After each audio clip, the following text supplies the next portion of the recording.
Well, it took me 5.5 hours to get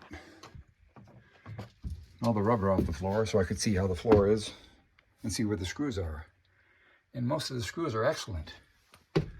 So I'm going to put PB blaster on the screws, unscrew them, try to lift up each panel. And without making a total mess. There's some rotten spots there. Yeah, very much rotten near the edges. Yeah, you see the black near the edges here and there. And then over here a little bit. Not so bad here, but anyway. Doesn't look really too bad. But anyway, that's the excess hole I did when I changed the fuel pump. So, next step is to put PB blaster on all the screws. There's a screw. They're in nice shape.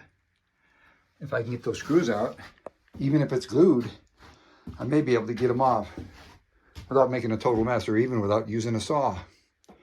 We'll see how it goes. And that's the name of that tune. It was kind of troublesome up front. I had to undo this, undo that, and slide the wood out of there. All up here, very bad here. It must come in through this window here or through the roof.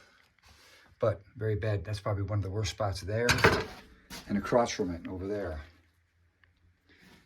And I got the wood all over here. Hopefully I'll be able to take that piece out really nice, make a pattern, put it right back in. That's enough of that. Over and out.